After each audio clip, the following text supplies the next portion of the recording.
So I'm going to do the second part of the ellipse. The second part of the ellipse deals with going from general form back to standard form. And we're also going to deal with finding foci points. So the two focus points that I talked about in the previous video. So I am on page 147. And I'm going to do example A and B with you. All right, so example number 5 gives you x squared plus 2y squared minus 2x plus 4y minus 1 equals 0.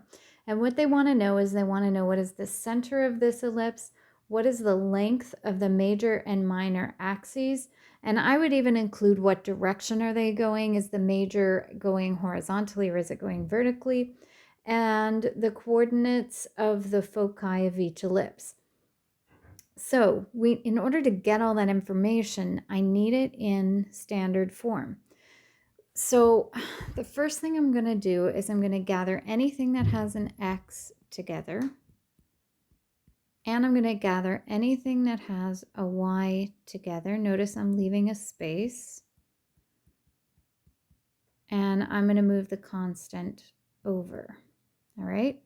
Now, I'm going to deal with the x portion. I'm going to deal with the y portion separately. So I have x squared minus 2x. That really is the beginning of a trinomial. So I need to complete the square with that.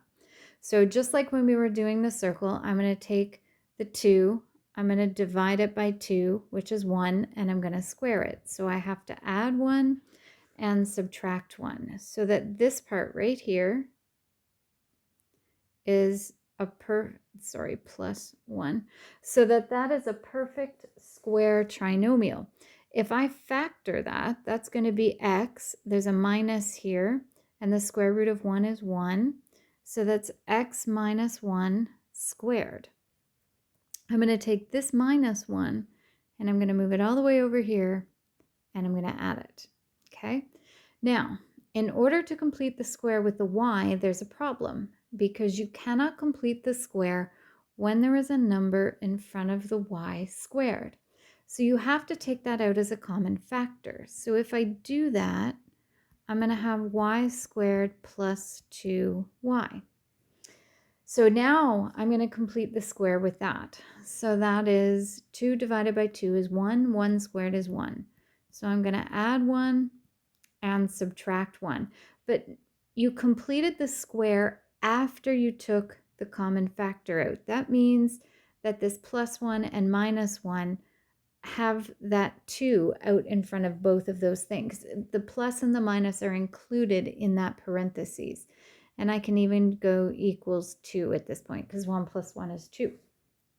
Now, I'm going to complete the square with that. And I'm going to put square brackets because I'm going to end up with 2 different brackets.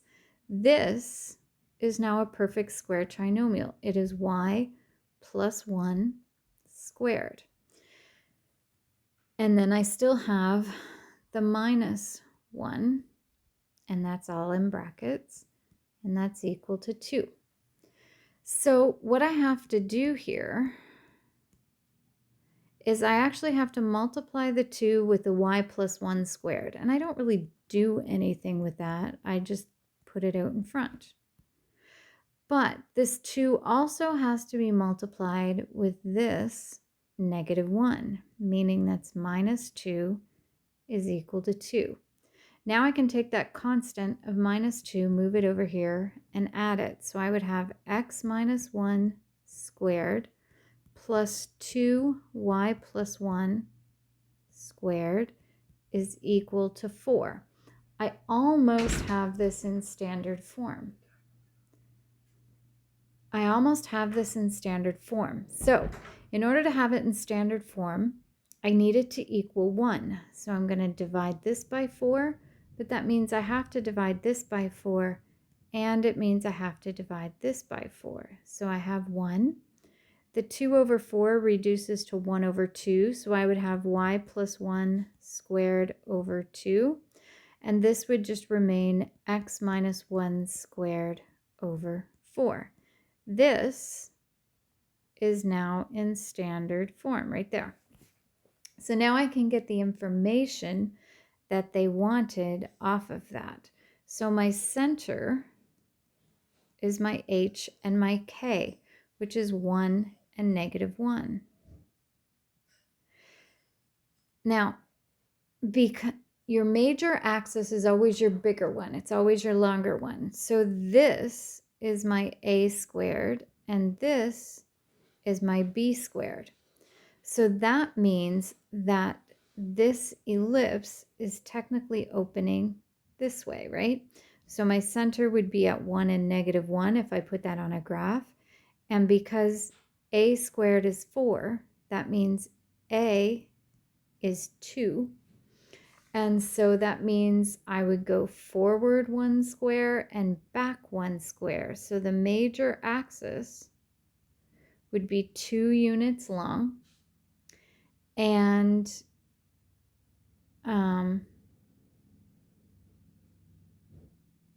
hold on, no, that's right. That's not right. I can't count. So my A would be 2 this way and 2 this way. So my major axis would actually be 4. Sorry, I just can't add. My minor axis is a little weirder because b squared is 2. If b squared, I'm just going to move this up here. If b squared is 2, that means b is the square root of 2. That means I would go up root 2 and down root 2. So my minor axis is actually 2 root 2 long. Don't bother to put that as a decimal or anything like that because it doesn't matter. 2 root 2 is a fine answer. If I asked you for the direction, you would just say that the major axis is going horizontally and the minor axis is going vertically. The last thing they ask us for is basically a real pain. The last thing they ask us for is our foci points. So I need some space. So I'm just going to erase this. You can always just rewind me to see that again. So I'm just going to erase here. Okay. So my foci points are a squared is equal to b squared plus c squared. So a squared is 4, b squared is 2, plus c squared. So c squared is actually 4 minus 2. Right there, there's something wonky going on. 4 minus 2. So c squared is 2. So c is the square root of 2.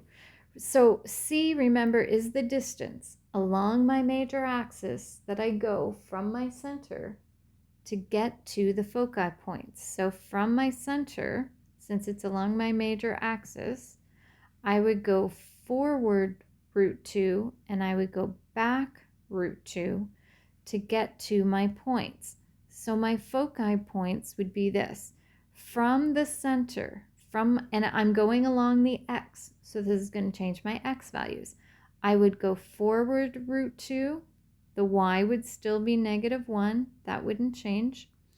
The other one would be minus root 2, because from 1 I'd have to go back root 2, and the y value would still be -1. So you don't have to write it out 2 times if you want. I could have written it as 1 plus or minus root 2 and -1, right? I didn't go up or down at all. I just went across. So that is the first example. So now I'm going to do the second example. The second example is nasty, and I apologize. This would be the hardest thing you would ever encounter.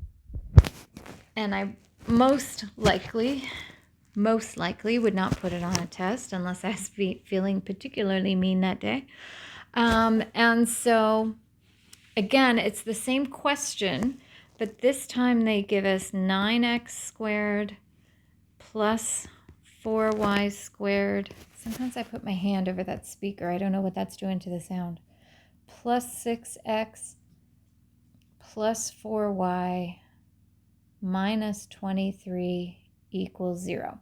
So I'm going to start with the same process as last time. I'm going to gather my y's together. I'm going to gather my x's together. I'm going to move my constants over to the other side. So 9x squared plus 6x plus 4y squared plus 4y equals 23. So I'm going to have to complete the square a couple of times here. The problem with that is here I have a 9 in front of my x squared. So I have to take that out as a common factor. But when I divide this by 9, it actually gives me, when I reduce it, 2 over 3x. I have to complete the square with that. So I take 2 over 3 and I divide it by 2, which gives me 1/3, and I square it, which gives me 1/9. Yes, I know. So I'm going to add 1/9 and I'm going to subtract 1/9. So then I have a perfect square trinomial here. So it's x, there's a plus there, and the square root of 1/9 is 1/3.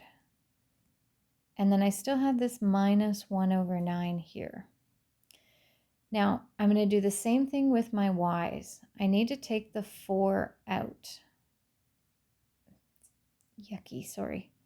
So I need to take the 4 out. So I'm going to have y squared plus y. So to complete the square with that, I have to take 1, because that's what's in front of the y, divide it by 2, that's a half, square it, that's a 1/4. So I'm going to add a 1/4, and I'm going to subtract a 1/4, and it's going to equal 23. So if I keep going here, I've got 4, and to factor this trinomial, I would have y plus 1/2 squared. I just took the square root of y squared, square root of 1/4, there's a plus there. I still have that minus 1/4 that I haven't done anything with, and that's equal to 23. What you need to remember to do is you have to remember that that negative 1/9 still has that 9 in front of it, so you're going to have to multiply that out. So I'm going to have 9 times x plus 1/3 squared, because I don't actually do anything with that. 9 times negative 1/9 is negative 1. And same thing, I'm going to same process here. 4 times y plus 1/2 squared minus 1, and whoops, minus 1 is equal to 23. So I would take this minus 1 and this minus 1 and move it over here, and I will have 9 times x plus 1/3 squared plus 4 times y plus 1/2 squared is equal to 25. Okay, so I'm trying to see if I can go further. I can't. So I need it to equal 1. So that means I'm going to divide by 25. I'm going to divide by 25, and I'm going to divide by 25, because remember, in standard form, you always need it to equal 1. So we've got this far. I need some space, so I'm going to erase this middle part. Again, you can go back if you need to relook at it again. So the problem with this is that in order for it to equal 1, I end up with 9 times x plus 1/3 squared over 25 plus 4 times y plus 1/2 squared over 25. The problem with that is that those fractions do not reduce nicely. And in standard form, we never have a coefficient out in front. I had a really hard time the other day in class trying to explain this, but I think I've come up with a way to say it. So let me see if this works for you. All right. I need to get rid of this 9. In order to get rid of this 9, I would need to divide this by 9. But whatever I do to the top, so that they cancel, whatever I do to the top, I have to do to the bottom as well. So I can actually write this as x plus 1/3 squared over 25 over 9, which is gross. I know.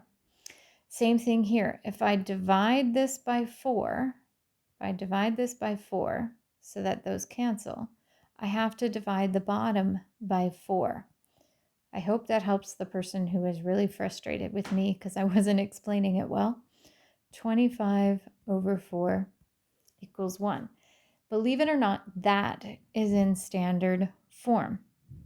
So, answering those questions that they asked me, they said, what is your center? Well, my center is negative 1/3 and negative 1/2. That's what my center is. Now, my major axis and my minor axis. Remember, your major axis is always bigger. So what's bigger, 25 divided by 4 or 25 divided by 9? Hopefully you're telling me 25 divided by 4. So this is my a squared, and this is my b squared.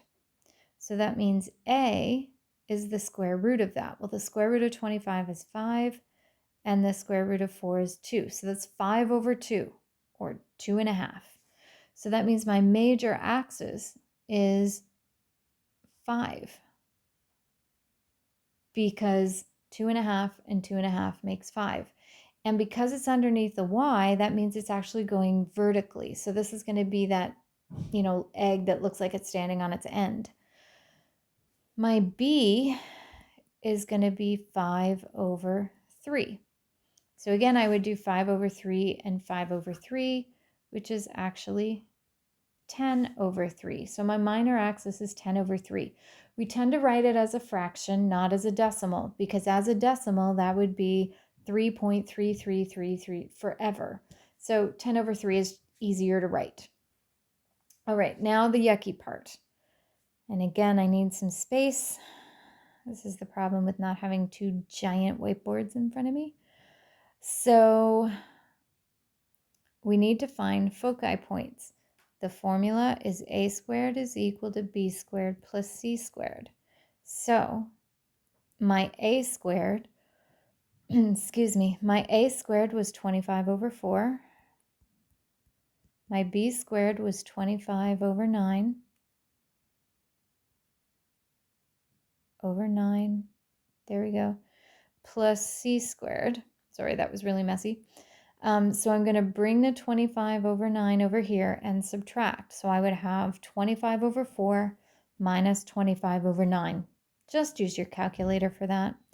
It gives you that c squared is 125 over 36, which means your c is actually 5 root 5 over 6, which is disgusting, right? So that's because the square root of 36 is 6, and 125, we're going to do the square root of 125, which is 25 times 5. The square root of 25 is 5, and 5 does not have a square root, so it stays underneath the radical. So that's actually my c, which is disgusting. Now, remember that we said the major axis is 5, and it's actually going vertically. So from my center, I would have to go up 5 root 5 over 6 to get to one focus point, and I'd have to go down 5 root 5 over 6 to get to the other focus point. So that is the y values, because that's going vertically up and down. So my foci points, the x value isn't going to change, but from my center of negative 1/2, I'm going to go up and down 5 root 5 over 6. So that's your focus points. I know it's disgusting. Like I said, this would be the hardest question you would ever encounter. All right. So that is the ellipse part 2. So there should be some questions. I can't remember whether I posted them, but if not, I'm going to post them right now. So with this video, you should also see some questions posted for this. All right. Happy Thanksgiving and see you later.